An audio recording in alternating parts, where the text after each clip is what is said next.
펜타곤이 경악했습니다. 한국 전투기가 F-35 시장을 위협하고 있습니다. KF-21 개발 6년, 비용 9조 원. 미국 F-22의 10분의 1이었습니다. 폴란드가 48대를 협의 중입니다. UAE, 사우디, 필리핀이 줄을 섰습니다. 그런데 더 충격적인 반전이 있었습니다. 이 전투기를 가능하게 한 남자, 미국이 감옥에 보냈던 사람이었습니다. 그 충격적인 이야기 지금 공개합니다. 시작하기 전 구독과 좋아요, 그리고 대한민국 화이팅 댓글로 한국을 응원해주세요. 워싱턴 DC의 아침은 항상 바빴습니다. 국토안보부 건물 7층. 제 사무실 창문으로 국회의사당이 보였습니다. 27년 동안 매일 같은 풍경이었죠. 하지만 질리지 않았습니다. 저 건물이 상징하는 것을 지키는 게 제 일이었으니까요. 책상 위에는 파일이 쌓여 있었습니다. 73개의 케이스 파일이었죠. 제가 잡은 스파이들의 기록이었습니다. 중국 정보부와 연결된 보잉 엔지니어, 러시아의 미사일 기술을 넘긴 럭히드 마틴 연구원, 이란의 드론 설계도를 팔아넘긴 NASA 출신 과학자, 그들은 모두 같은 변명을 했습니다. 가족을 위해서였습니다. 빚이 너무 많았어요. 조국을 위한 거였습니다. 저는 그 말을 수백 번 들었습니다. 단 한 번도 믿은 적 없었죠. 이유는 간단했습니다. 그들의 계좌에는 항상 돈이 있었거든요. 중국에서 온 돈, 러시아에서 온 돈, 이란에서 온 돈, 배신에는 항상 가격표가 붙어 있었습니다. 제 동료 존이 커피를 들고 들어왔습니다. 마이클, 새 케이스야. 한국계 미국인이래. 파일을 받아 들었습니다. 표지에 적힌 이름이 눈에 들어왔죠. 박시몽, 사이먼 파크. 또 한국계야? 제가 물었습니다. 존이 고개를 끄덕였죠. F-22 관련이래. 항법 시스템이랑 무장 통합 소프트웨어. F-22 랩터. 미국이 자랑하는 세계 최강의 스텔스 전투기였습니다. 개발에만 23년이 걸렸고요. 80조 원이 투입됐습니다. 미국 방위산업의 결정체였죠. 그 기밀을 빼돌렸다고요? 어디로 넘겼대? 한국이래. 저는 피식 웃었습니다. 한국이라. 동맹국이긴 하지만 그게 뭐가 달라요. 기밀은 기밀입니다. 동맹이든 적국이든 법은 똑같이 적용되죠. 파일을 펼쳤습니다. 박시몽의 이력이 나왔습니다. 1970년대 한국 출생, 20세 미국 유학, 애리조나 대학교 항공공학 수석 졸업, 맥도널드 더글라스 입사, 보잉 이직, 럭히드 마틴, 레이시언. 화려한 경력이었습니다. 미국 방산업계의 핵심 기업들을 모두 거쳤더군요. F-22 랩터 개발 당시 항법 및 무장 시스템 소프트웨어 파트에 참여했다고 적혀 있었습니다. 대단한 사람이었네. 존이 말했습니다. 대단한 배신자지. 제가 정정했죠. 저는 이런 케이스를 많이 봤습니다. 뛰어난 능력으로 미국 방산업계 깊숙이 들어간 외국 출신 엔지니어들. 그들 중 일부는 모국의 유혹에 넘어갔죠. 돈이든 애국심이든 협박이든. 결과는 항상 같았습니다. 체포, 재판, 감옥. 언제 잡아? 이번 주 내로 해야 해. 도주 위험이 있어서. 저는 파일을 꼼꼼히 읽었습니다. 2011년 그가 미국 회사를 그만두고 한국으로 갔다고 적혀 있었습니다. 네비오닉스 코리아라는 회사를 설립했다고요. 2014년에는 한국항공우주산업에서 프레젠테이션을 했습니다. KF-X 탐색 개발 관련이었죠. 한국이 독자 전투기를 만들겠다고 시작한 프로젝트였습니다. 저는 코웃음이 나왔습니다. 한국이 전투기를 만든다고요? 미국 기술 없이요? 불가능했습니다. 전투기 개발은 그렇게 쉬운 게 아니에요. 미국이 F-22 하나 만드는데 23년 걸렸습니다. 세계 최고의 기술력과 자본을 가진 미국이요. 한국은 전쟁이 끝난 지 70년밖에 안 된 나라였습니다. 미국 전투기를 사다 쓰던 나라였죠. 기술 이전도 제대로 못 봤던 나라였고요. 그런 나라가 독자 전투기를 만든다고요? 웃기는 소리였습니다. 저는 박시몽이 그 허황된 꿈에 속아서 기밀을 넘긴 거라고 생각했습니다. 아니면 한국 정부에서 엄청난 돈을 줬거나요. 수사팀 구성해. 3일 내로 체포한다. 제가 지시했습니다. 존이 고개를 끄덕이고 나갔죠. 저는 창밖을 바라봤습니다. 국회의사당의 하얀 돔이 햇살에 빛나고 있었습니다. 박시몽, 당신도 결국 똑같은 변명을 하겠지. 조국을 위해서였다고. 수백 번 들은 그 말을요. 하지만 법은 법입니다. 무기수출 통제법 위반, 국제무기거래 규정 위반, 최대 20년형이었죠. 저는 그가 20년을 받아야 한다고 생각했습니다. 배신자에게는 그게 마땅한 대가니까요. 그때까지만 해도 저는 몰랐습니다. 이 케이스가 제 27년 경력 전체를 뒤흔들게 될 줄은요. 5년 전 8월의 어느 새벽이었습니다. 시계는 새벽 5시를 가리키고 있었죠. 저는 방탄조끼를 입고 차에서 내렸습니다. 뒤따라 8명의 요원들이 내렸습니다. 한국 어딘가의 주택가였습니다. 조용한 동네였죠. 이른 아침이라 인적도 없었습니다. 가로등만 희미하게 길을 비추고 있었어요. 타겟 확인됐습니다. 무전기에서 목소리가 흘러나왔습니다. 진입한다. 제가 지시했죠. 우리는 조용히 대문 앞으로 다가갔습니다. 한국 경찰과 합동 작전이었습니다. 미국 국토안보부와 한국 검찰의 공조였죠. 노크 소리가 새벽의 정적을 깼습니다. 쿵, 쿵, 쿵. 잠시 후 불이 켜졌습니다. 발소리가 들렸죠. 문이 열렸습니다. 박시몽이 서 있었습니다. 60대 초반의 남자였습니다. 흰머리가 섞인 단정한 머리, 안경 너머로 보이는 차분한 눈, 놀란 기색이 없었습니다.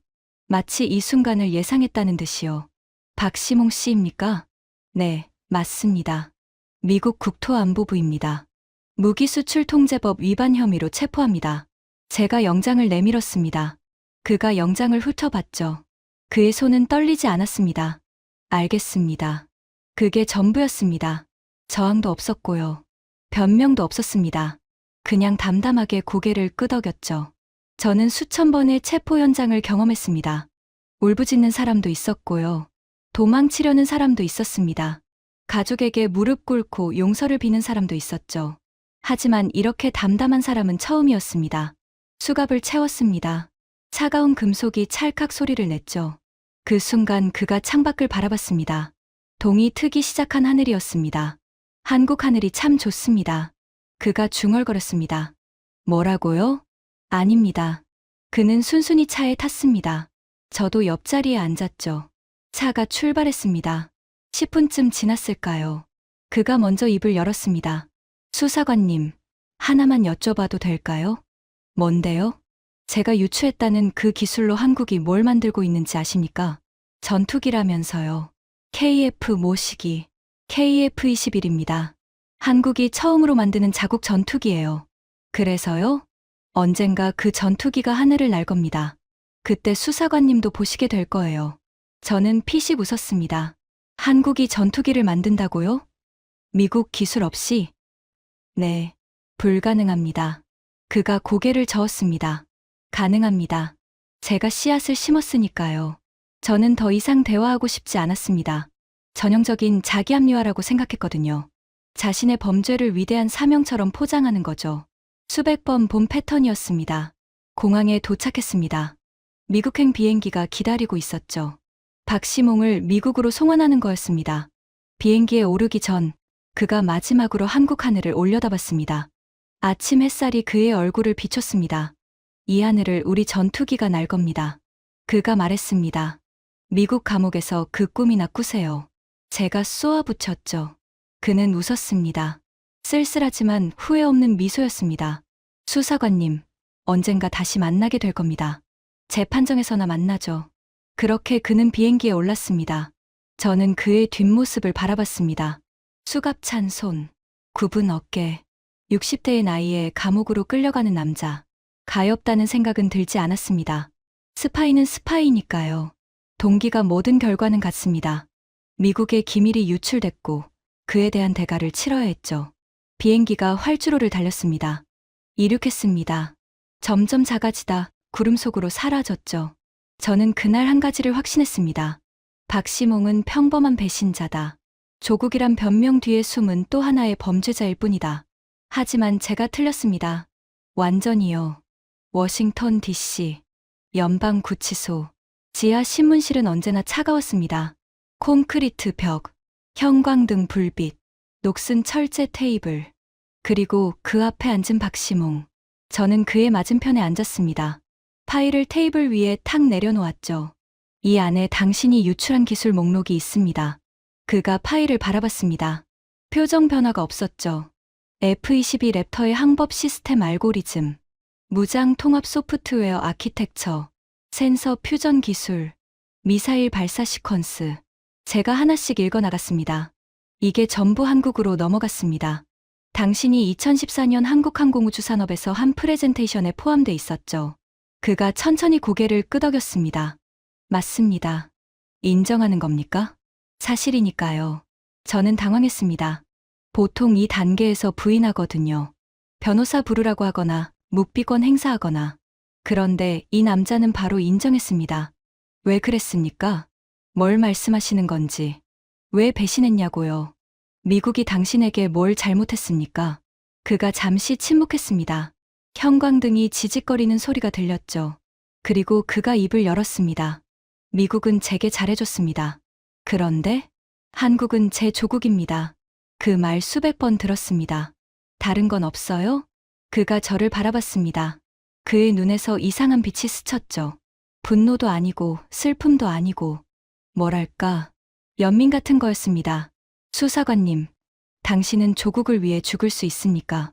뭐라고요? 미국을 위해 목숨을 바칠 수 있느냐고 물었습니다. 저는 대답하지 않았습니다. 뜬금없는 질문이었거든요. 저는 할 수 있습니다. 그가 말했습니다. 미국을 위해서요? 아니요. 한국을 위해서요. 저는 테이블을 쳤습니다. 쾅 하는 소리가 신문실에 울렸죠. 당신은 미국 시민입니다. 미국에서 30년을 살았어요. 미국이 당신을 교육시키고 직장을 줬습니다. 그런데 한국을 위해 죽겠다고요? 그가 고개를 끄덕였습니다. 네, 미쳤군요. 어쩌면 그럴 수도 있죠. 그의 담담함이 저를 더 화나게 했습니다. 울거나 변명하거나 애원하면 차라리 나았을 거예요. 그런데 이 남자는 자신이 한 일을 전혀 후회하지 않는 것 같았습니다. 저는 파일을 뒤적였습니다. 그의 은행 계좌 기록이 나왔죠. 자, 이제 진짜 이야기를 합시다. 제가 말했습니다. 한국에서 얼마 받았습니까? 뭐요? 돈이요. 기술 대가로 얼마 받았냐고요. 그가 잠시 멈칫했습니다. 그리고 웃었죠. 받은 거 없습니다. 거짓말 마세요. 우리가 계좌 다 털었습니다. 그럼 아시겠네요. 저한테 들어온 돈이 없다는 걸. 저는 계좌 기록을 다시 봤습니다. 분명히 이상했습니다. 중국 스파이들은 수십만 달러를 받았어요. 러시아에 정보판 사람들은 수백만 달러를 받았죠. 그런데 박시몽의 계좌에는 특이한 입금 내역이 없었습니다. 오히려 미국에서 연봉이 얼마였습니까? 제가 물었습니다. 말년에 약 20만 달러 정도였습니다. 한국 가서는요? 훨씬 적었습니다. 계좌 기록이 그걸 증명하고 있었습니다. 그는 미국에서 고연봉을 받다가 한국으로 가면서 수입이 반토막 났습니다. 스파이가 보통 돈을 위해 배신하는데 이 남자는 오히려 돈을 잃었어요. 이해가 안 되는군요. 제가 중얼거렸습니다. 뭐가요? 당신은 돈을 안 받았습니다. 연봉도 깎였고요. 그런데 왜 기밀을 넘겼습니까? 그가 잠시 창문 없는 벽을 바라봤습니다. 그리고 천천히 말했죠. 제 아버지는 6.25 전쟁 때 미군 덕분에 살았습니다. 그게 무슨 상관이죠? 아버지는 평생 하늘을 올려다보셨어요. 미국 전투기가 날아가면 손을 흔드셨죠. 그리고 말씀하셨습니다. 언젠가 우리도 저걸 만들 수 있을까 하고요. 저는 대답하지 않았습니다. 아버지는 돌아가실 때까지 한국 전투기를 못 보셨어요. 미국 것만 빌려 썼으니까요. 저는 아버지의 꿈을 이루고 싶었습니다. 그래서 미국 기밀을 훔쳤다고요? 훔친 게 아닙니다. 그가 고개를 저었습니다. 제 머릿속에 있는 지식을 전달한 겁니다. 문서를 빼돌린 게 아니에요. 제가 30년간 배운 것을요. 조국에 돌려준 겁니다. 법적으로는 같습니다. 알고 있습니다. 각오했어요. 그가 저를 똑바로 바라봤습니다. 수사관님, 저를 20년 감옥에 보내셔도 됩니다. 후회 안 합니다. 제가 심은 씨앗이 언젠가 꽃을 피울 테니까요. 저는 할 말을 잃었습니다. 27년간 73명의 스파이를 잡았습니다. 그들은 모두 변명했어요. 돈 때문에, 가족 때문에, 협박 때문에. 하지만 이 남자는 달랐습니다. 돈을 안 받았습니다. 오히려 잃었죠. 가족 핑계도 없었어요. 협박의 흔적도 없었습니다. 그냥 조국을 위해서. 아버지의 꿈을 위해서. 그게 전부였습니다. 신문실을 나오면서 저는 묘한 기분이 들었습니다. 뭔가 이상했어요. 이 케이스는 제가 경험한 73개의 케이스와 달랐습니다. 하지만 저는 그 기분을 무시했습니다. 법은 법이니까요. 동기가 모든 범죄는 범죄입니다. 박시몽에게 20년형을 구형해야 한다고 생각했습니다. 그때까지는요. 신문이 끝난 후 저는 사무실로 돌아왔습니다. 책상 위에 박시몽의 수사 파일이 쌓여 있었습니다. 500페이지가 넘는 분량이었죠. 은행 계좌 기록, 통화 내역, 이메일, 출입국 기록. 모든 게 다 있었습니다. 저는 커피를 한 잔 따랐습니다. 밤새 이 파일을 검토할 생각이었거든요. 첫 번째 이상한 점. 중국이나 러시아와의 연결이 전혀 없었습니다. 제가 잡은 73명의 스파이 중 대부분은 중국 정보부나 러시아 SVR과 연결돼 있었습니다. 비밀 계좌로 돈이 들어오고 암호화된 통신으로 지령을 받았죠. 패턴이 명확했습니다. 하지만 박시몽은 달랐습니다. 그의 통화 기록에는 한국 정부 관계자와의 통화가 있었습니다. 하지만 그건 공식적인 것이었어요. 숨긴 게 아니었죠. 국방부, 항공우주산업, 방위사업청 모두 기록에 남아 있었습니다. 스파이가 자기 활동을 이렇게 대놓고 기록에 남기지 않습니다. 두 번째 이상한 점. 금전적 이득이 전혀 없었습니다. 저는 그의 재산 내역을 꼼꼼히 살폈습니다. 미국에서 30년간 일하면서 모은 재산은 약 150만 달러 정도였습니다. 집 한 채와 은퇴연금이 전부였죠. 한국으로 간 후에는 오히려 줄어들었습니다. 네비오닉스 코리아라는 회사를 설립했지만 큰 수익을 낸 적이 없었어요. 정부 과제를 몇 개 수행했는데 그것도 인건비 수준이었습니다. 중국 스파이들은 수십만 달러를 받았습니다. 러시아에 정보 넘긴 사람들은 수백만 달러를 챙겼죠. 그런데 박시몽은 오히려 가난해졌어요. 왜요? 도대체 왜 돈도 안 받고 이런 위험을 감수한 겁니까? 세 번째 이상한 점. 그는 도망치지 않았습니다. 보통 스파이들은 체포 전에 도주합니다. 정보를 빼돌린 나라로 망명하죠. 중국으로, 러시아로, 이란으로. 그게 정상적인 패턴이에요. 하지만 박시몽은 한국에 그대로 있었습니다. 우리가 추적하는 걸 알면서도요. 2019년 체포될 때까지 8년 동안 한국에서 활동했습니다. 숨지도 않았어요. 회사를 운영하고 강연을 다니고 논문을 발표했습니다. 마치 자신이 한 일이 떳떳하다는 듯이요. 저는 파일을 덮었습니다. 머리가 아팠거든요. 27년간 이런 케이스는 처음이었습니다. 동료 존이 사무실로 들어왔습니다. 마이클, 아직 안 갔어? 이 케이스가 이상해. 뭐가? 돈을 안 받았어. 중국, 러시아 연결도 없고 도망도 안 쳤어. 존이 어깨를 으쓱했습니다. 애국심 때문이겠지. 한국을 위해서라고 했잖아. 그게 말이 돼. 미국에서 30년 살았는데? 글쎄, 나도 모르겠어. 존이 나간 후 저는 창밖을 바라봤습니다. 워싱턴의 밤하늘이었죠. 별이 몇 개 보였습니다. 박시몽이 한 말이 떠올랐습니다. 제 아버지는 6.25 전쟁 때 미군 덕분에 살았습니다. 한국 전쟁. 70년 전 이야기였습니다. 미국이 한국을 도왔죠. 수만 명의 미군이 목숨을 잃었습니다. 그 전쟁 덕분에 박시몽의 아버지가 살았고, 박시몽이 태어났고, 미국에 와서 공부했고, 미국 방산 업계에서 일했습니다. 그리고 그는 그 기술을 한국에 돌려줬습니다. 미국이 한국을 도왔고, 미국이 키운 인재가 다시 한국을 도왔다. 묘한 순환이었습니다. 하지만 저는 고개를 저었습니다. 감상에 빠지면 안 됐거든요. 법은 법입니다. 동기가 모든 기밀 유출은 범죄예요. 다음 날 아침, 재판 준비회의가 있었습니다. 검사가 말했습니다. 20년 구형합니다. 무기수출 통제법 위반, 국제무기거래 규정 위반. 명백한 유죄입니다. 저는 고개를 끄덕였습니다. 당연한 거라고 생각했죠.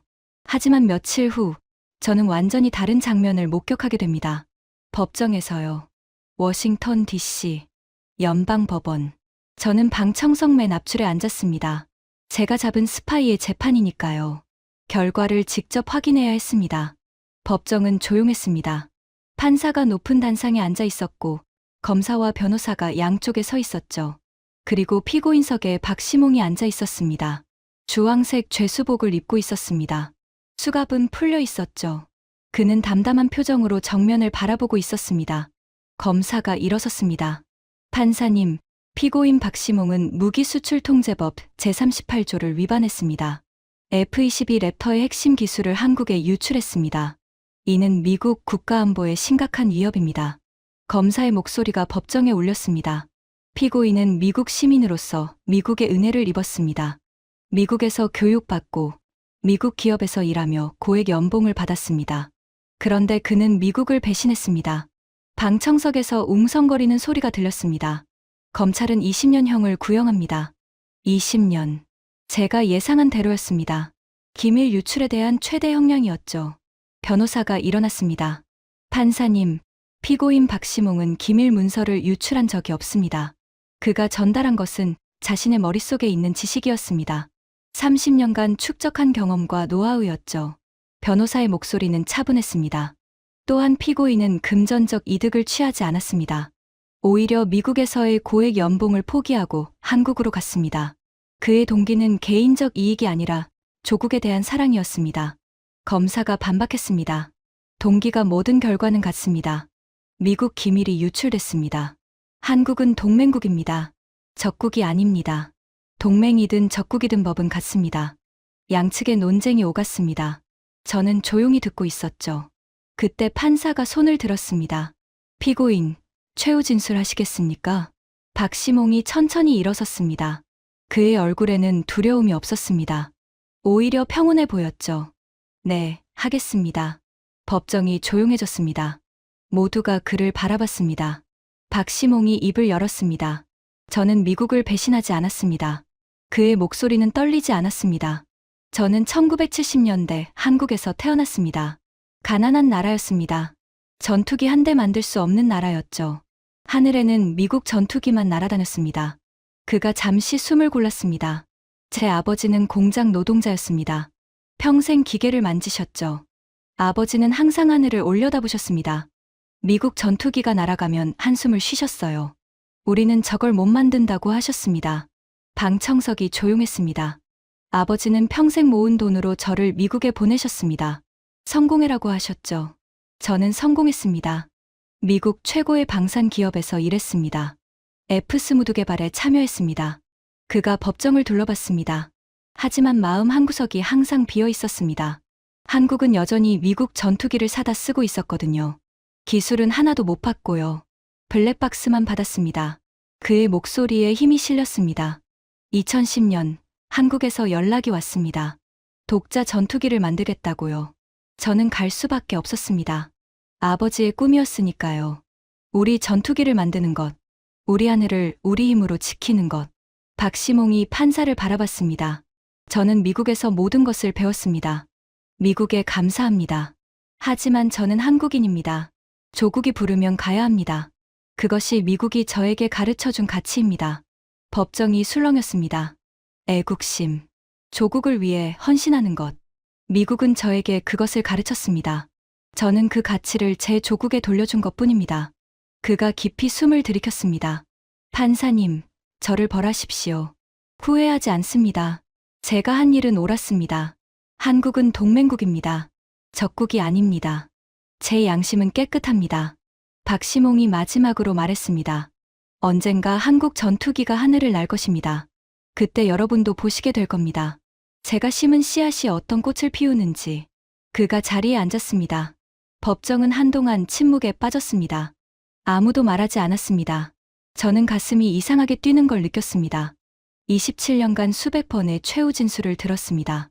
울면서 변명하는 사람, 가족을 들먹이는 사람, 협박당했다고 애원하는 사람. 하지만 이런 진술은 처음이었습니다. 후회가 없다. 다시 해도 똑같이 하겠다. 양심이 깨끗하다. 그리고 그의 눈. 거짓말하는 사람의 눈이 아니었습니다. 진심이었습니다. 판사가 입을 열었습니다.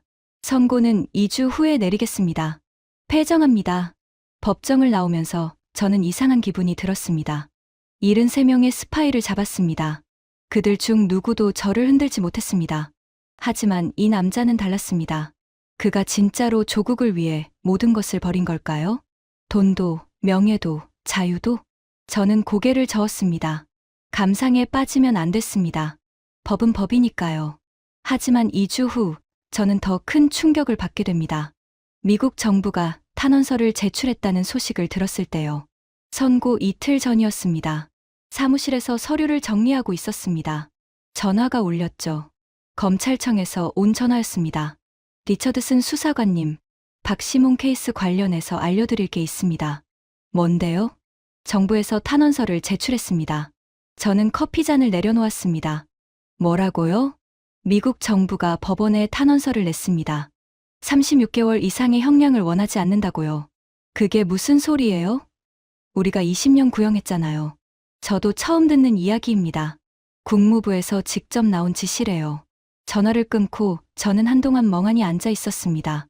말이 안 됐습니다. 미국 정부가 스파이의 감형을 요청한다고요? 기밀을 유출한 범죄자를 봐달라고요? 27년 동안 한 번도 본 적 없는 일이었습니다. 저는 즉시 국무부에 전화했습니다. 담당자를 연결해달라고 했죠. 왜 탄원서를 냈습니까? 제가 물었습니다. 한국은 동맹국입니다. 담당자가 답했습니다. 동맹이면 기밀 유출해도 되는 겁니까? 그게 아니라 복잡합니다. 뭐가 복잡해요? 담당자가 한숨을 쉬었습니다. 한미 관계를 고려해야 합니다.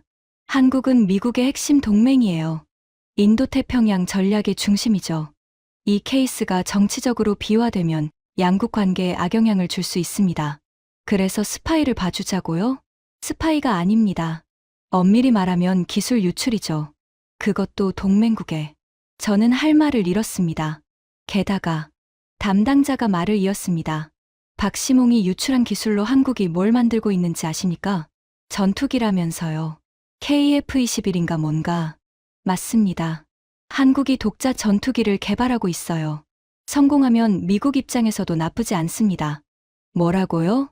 한국이 전투기를 만들면 중국 견제에 도움이 됩니다. 미국 혼자 다 감당할 수 없어요. 동맹국이 강해지는 건 미국에게도 이익입니다. 저는 전화를 끊었습니다. 머리가 복잡했습니다. 미국 정부가 박시몽을 봐주라고 한다.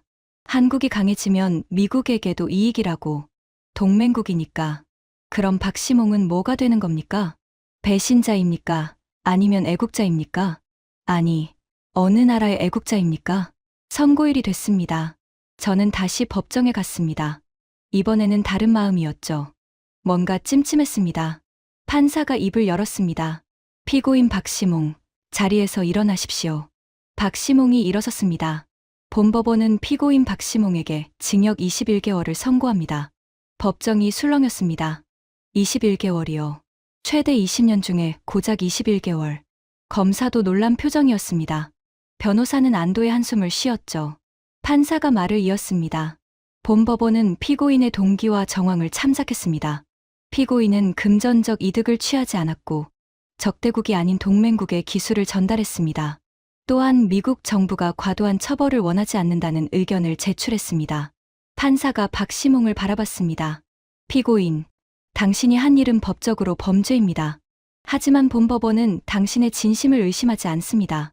형기를 마친 후 다시 사회에 기여하시길 바랍니다. 박시몽이 고개를 숙였습니다. 감사합니다, 판사님. 법정을 나오면서 저는 박시몽과 눈이 마주쳤습니다. 그가 살짝 고개를 끄덕였습니다. 미소는 없었지만 원망도 없었습니다. 저는 외면했습니다. 21개월. 2년도 안 되는 시간. 제가 잡은 73명 중 가장 가벼운 형량이었습니다. 집으로 돌아와서 저는 오랫동안 생각했습니다. 내가 옳았나? 20년을 주장했던 내가? 아니면 21개월을 선고한 판사가? 아니면 탄원서를 낸 미국 정부가? 그리고 박시몽은? 그는 배신자인가? 애국자인가? 답을 찾지 못했습니다. 하지만 3년 후 저는 그 답을 찾게 됩니다. TV 뉴스를 통해서요. 3년이 흘렀습니다. 박시몽은 21개월 형기를 마치고 출소했습니다. 그리고 한국으로 돌아갔죠. 저는 더 이상 그를 신경 쓰지 않았습니다. 케이스가 종결됐으니까요. 새로운 스파이들을 잡느라 바빴습니다. 중국의 사이버 공격, 러시아의 정보전, 이란의 핵 기술 유출. 세상은 여전히 바빴고 저도 바빴습니다. 그날은 평범한 저녁이었습니다. 퇴근 후 집에서 맥주를 마시며 TV를 켰습니다. CNN이 나왔죠. 속보입니다. 한국이 독자 개발한 전투기 KF-21이 첫 비행에 성공했습니다. 저는 맥주잔을 내려놓았습니다. 화면에 전투기가 나왔습니다. 날렵한 실루엣, 회색빛 기체, 그리고 F-22와 닮아 있었습니다. 앵커가 말을 이었습니다. 한국항공우주산업이 개발한 KF-21 보라매가 오늘 오전 경남 사천에서 첫 비행에 성공했습니다. 개발 시작 6년 만의 성과입니다. 6년. 미국 F-22는 23년 걸렸습니다.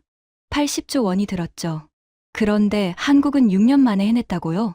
KF-21은 4.5세대 초음속 전투기로 개발비 약 9조 원이 투입됐습니다. 미국 F-22의 10분의 1 수준입니다. 9조 원 vs 80조 원. 화면에 KF-21이 활주로를 달렸습니다. 속도가 붙었습니다. 그리고 이륙했습니다. 전투기가 하늘로 솟구쳤습니다. 저는 숨을 멈췄습니다.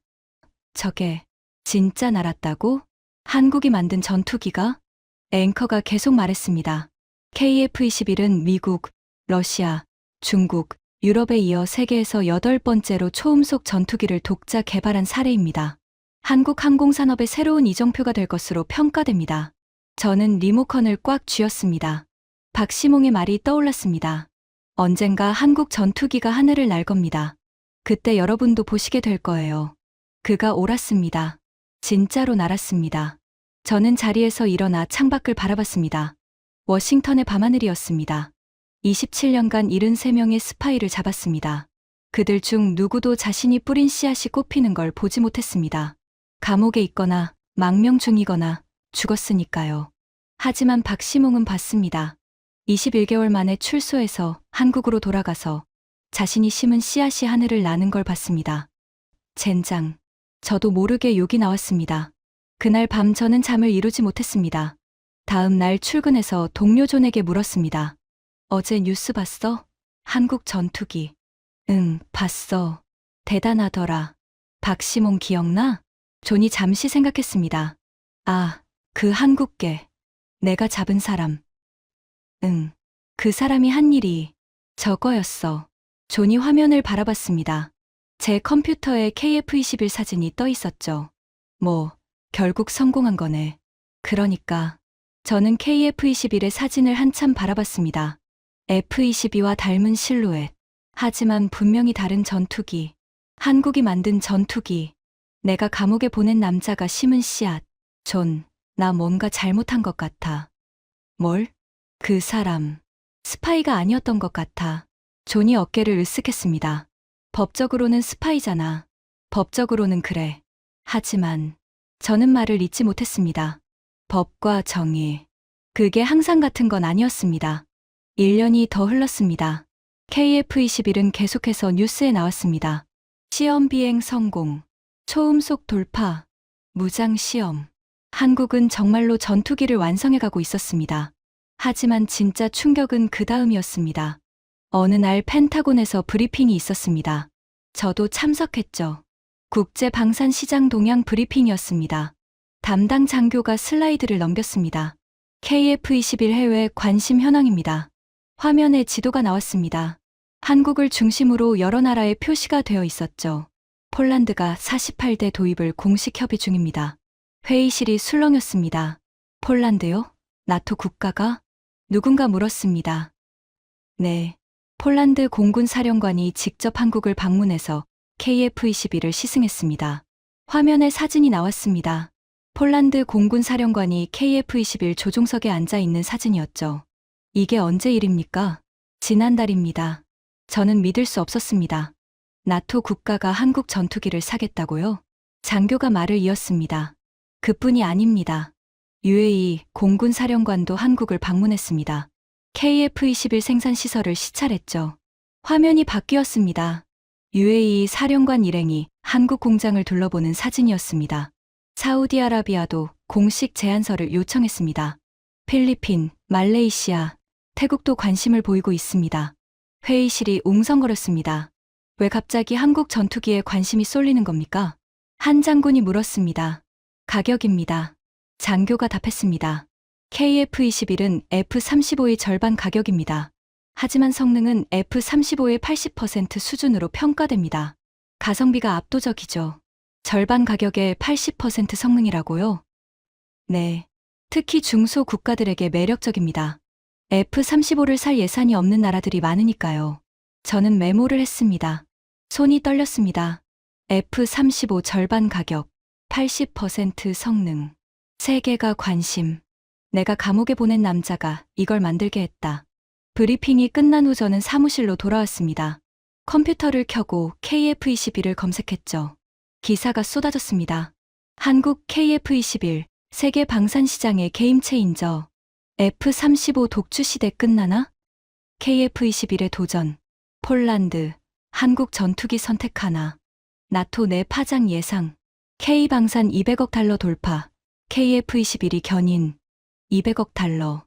약 27조 원. 한국 방산 수출이 200억 달러를 넘겼다고요? 저는 기사를 읽었습니다. 한국은 K9 자주포, K2 전차, FA-50 경전투기 등으로 이미 세계 방산 시장에서 입지를 굳혔다. 여기에 KF-21까지 성공하면 미국, 러시아, 중국에 이어 세계 4위 방산 수출국으로 도약할 전망이다. 4위.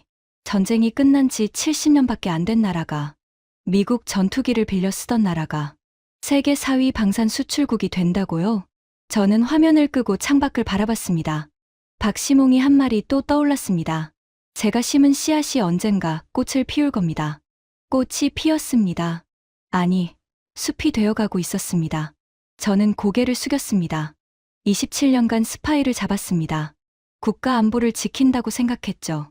하지만 박시몽을 잡은 건 잘한 일이었을까요?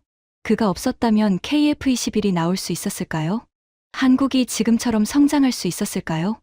모르겠습니다. 확실한 건 하나뿐이었습니다. 그는 스파이가 아니었습니다. 적어도 제가 알던 스파이와는 달랐습니다. 그는 자기 조국을 위해 모든 걸 버린 사람이었습니다. 그리고 그 선택이 결과적으로 성공한 겁니다. 일주일 후 저는 예상치 못한 전화를 받았습니다. 로키드 마틴 보안팀에서 온 전화였습니다. 리처드슨 수사관님, 잠깐 만나 뵐 수 있을까요? 무슨 일인데요? 박시몽 케이스 관련해서 내부적으로 논의할 게 있습니다. 저는 의아했습니다.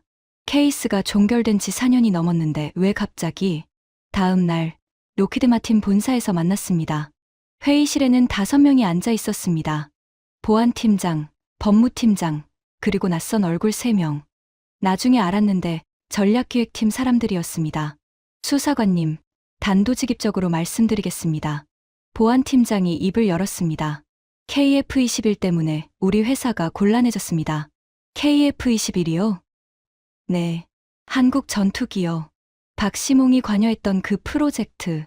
저는 고개를 끄덕였습니다. 어떻게 곤란해졌는데요? 전략기획팀 사람이 태블릿을 꺼냈습니다. 차트가 나왔죠. F-35 수출 전망입니다. 보시다시피 동남아, 중동 시장에서 예상치 못한 변수가 생겼습니다. KF-21이요? 네. 우리 F-35는 대당 1억 5천만 달러입니다. KF-21은 7천만 달러예요. 절반 가격이죠. 성능은요? 솔직히 4.5세대로서는 최고 수준입니다. 가성비로 따지면 우리가 밀립니다. 회의실이 조용해졌습니다. 폴란드가 48대 협의 중인 거 아시죠? 뉴스에서 봤습니다. 폴란드는 원래 F-35 추가 도입을 검토하고 있었습니다. 그런데 KF-21을 보더니 마음이 바뀌었어요. 보안팀장이 한숨을 쉬었습니다. UAE도 마찬가지입니다.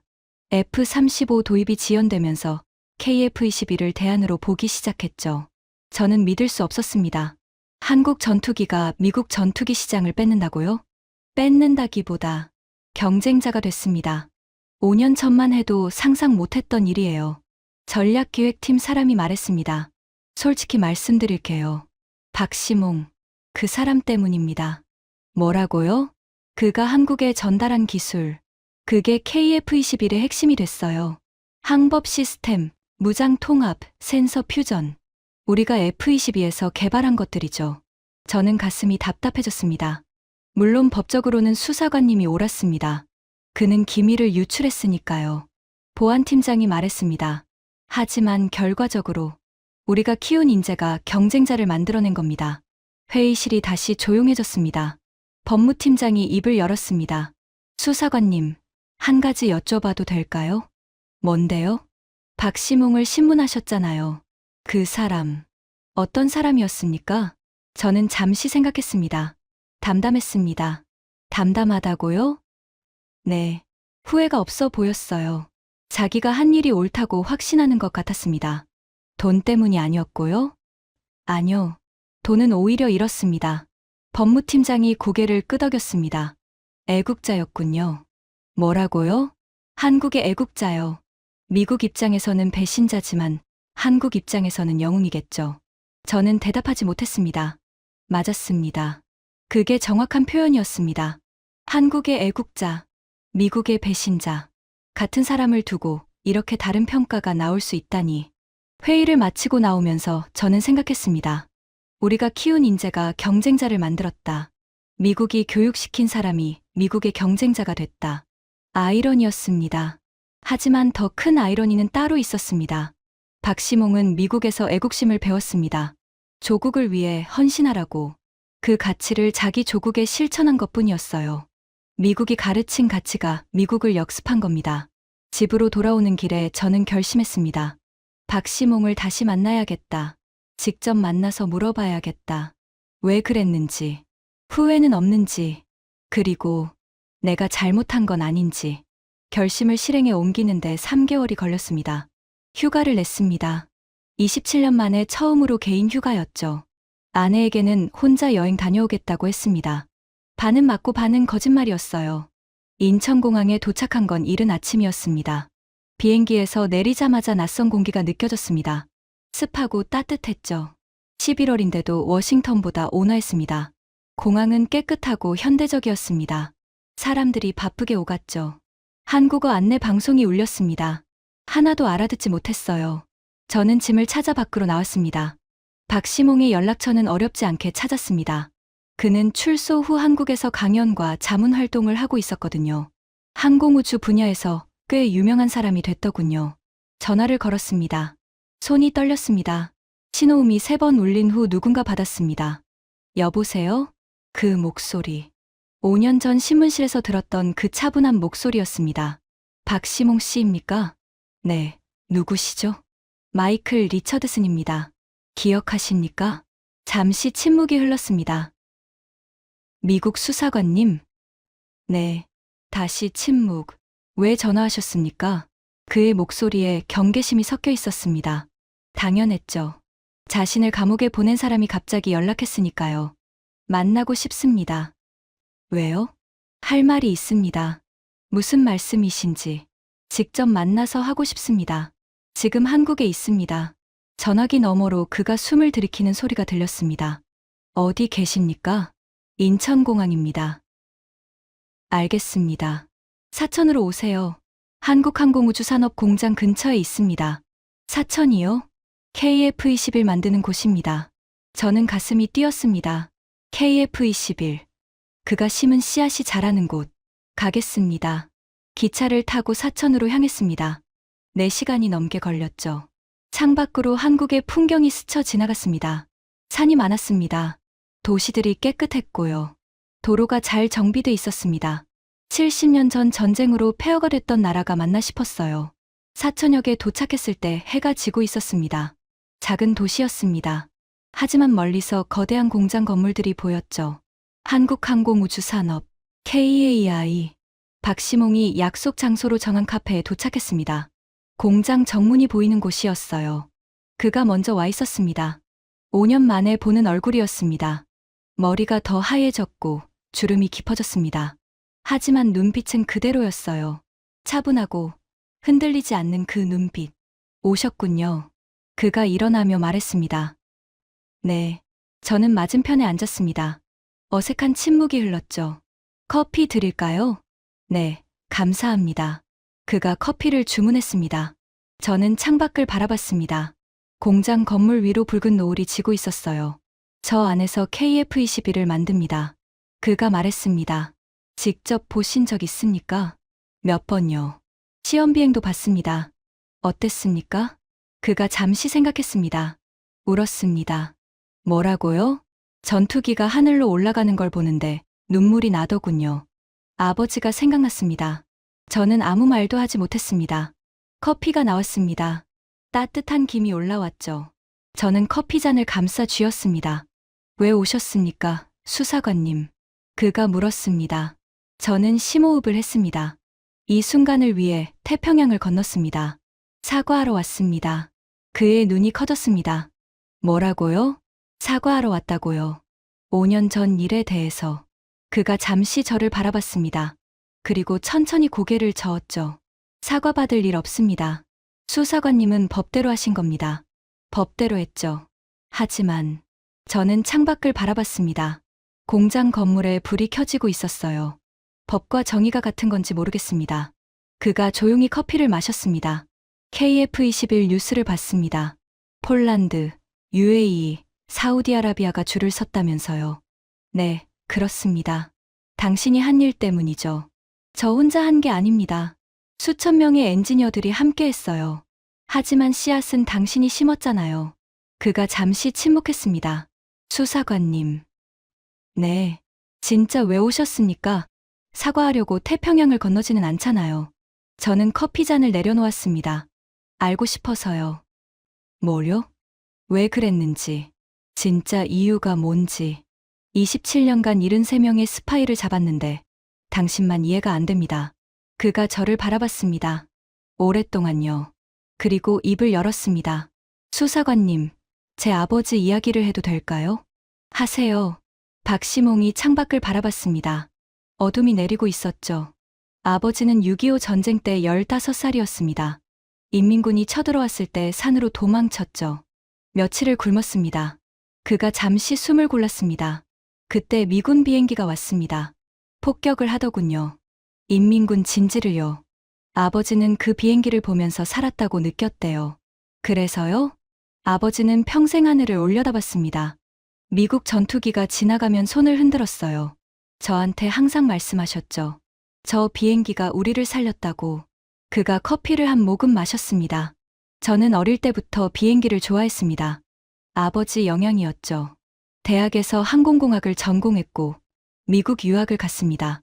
미국에서 성공하셨잖아요. 네. 미국은 좋은 나라였습니다.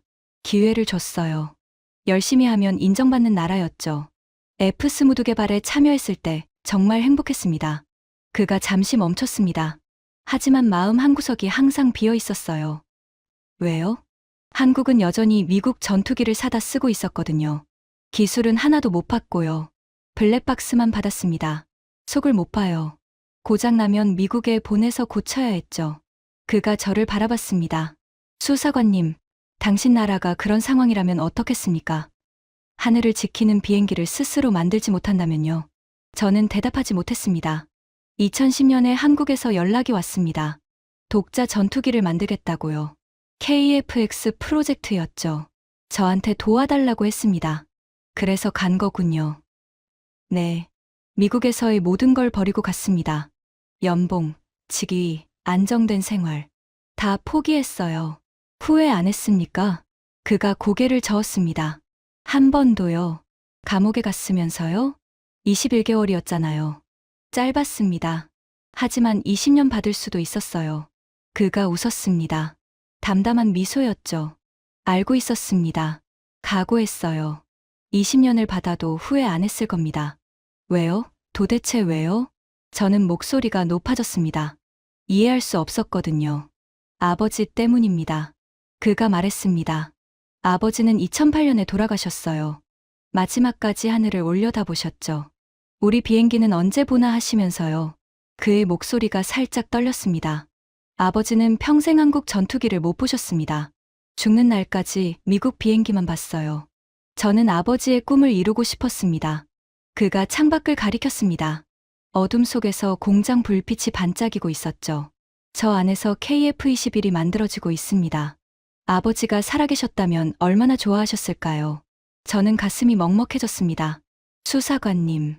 그가 저를 똑바로 바라봤습니다. 저는 미국을 배신하지 않았습니다. 미국이 저에게 가르쳐준 가치를 실천한 것뿐이에요. 무슨 가치요? 애국심입니다. 조국을 위해 헌신하라고, 자유를 위해 싸우라고. 미국은 저에게 그걸 가르쳤어요. 그가 말을 이었습니다. 저는 그 가치를 제 조국에 돌려준 겁니다. 미국이 한국을 도왔듯이 저도 한국을 도왔어요. 순환이죠. 저는 할 말을 잃었습니다. 그가 옳았습니다. 미국은 한국을 도왔습니다. 전쟁 때 피를 흘렸죠. 그 덕분에 박시몽이 태어났고 미국에 와서 배웠고 다시 한국을 도왔습니다. 미국이 심은 씨앗이 한국에서 꽃을 피운 겁니다. 수사관님, 저는 스파이가 아닙니다. 그가 말했습니다. 저는 그냥 아들이에요. 아버지의 꿈을 이루려 한 아들. 조국을 사랑한 한 사람. 그게 전부입니다. 저는 눈이 뜨거워졌습니다. 27년간 73명의 스파이를 잡았습니다. 그들은 돈을 받았고 협박당했고 이념에 빠졌습니다. 이해하기 쉬웠죠. 하지만 이 남자는 달랐습니다. 돈을 안 받았습니다. 협박도 없었어요. 이념도 아니었죠. 그냥 아버지를 사랑했고 조국을 사랑했습니다. 그게 전부였습니다. 박시몽 씨, 제가 말했습니다. 네, 당신이 옳았습니다.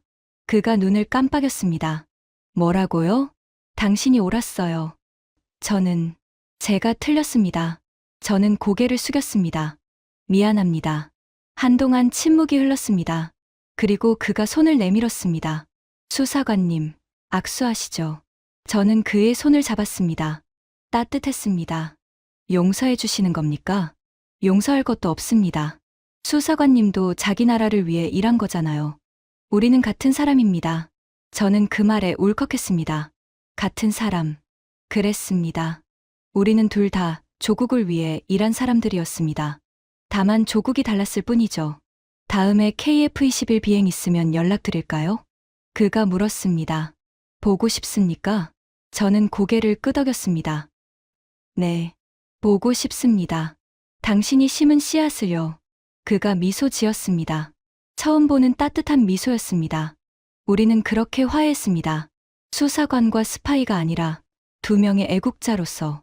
미국으로 돌아온 후 저는 많은 것이 달라졌습니다. 사표를 냈습니다. 27년간의 수사관 생활을 마감했죠. 동료들은 의아해했습니다. 왜 그만둬? 정년까지 3년밖에 안 남았는데. 저는 대답하지 않았습니다.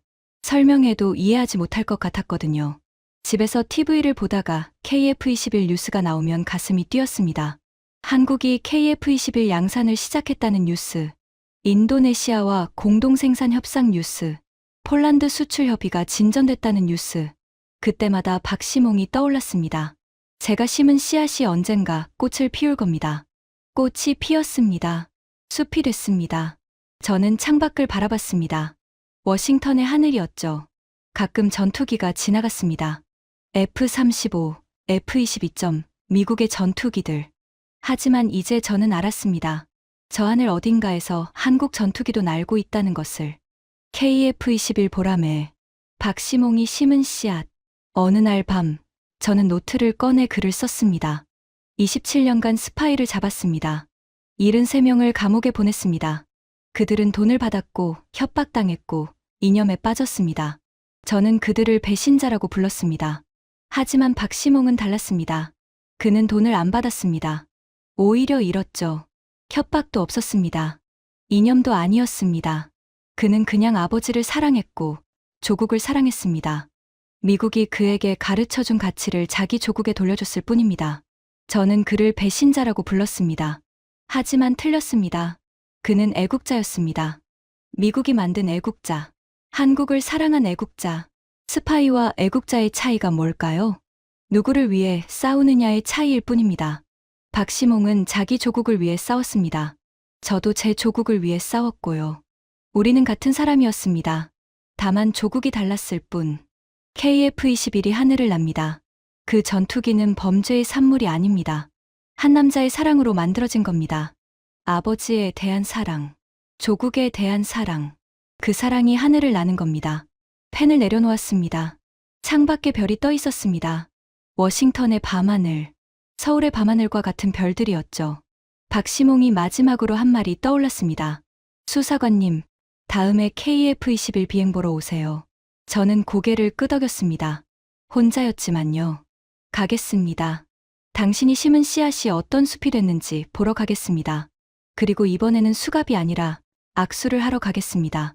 지금까지 27년간 스파이를 잡던 미국 수사관이 KF-21을 보고 무릎 꿇은 이야기였습니다. 한 사람의 사랑이 하늘을 나는 전투기가 됐습니다. 대한민국의 기술력과 저력을 세계에 알려주세요. 작은 공유가 큰 자부심이 됩니다.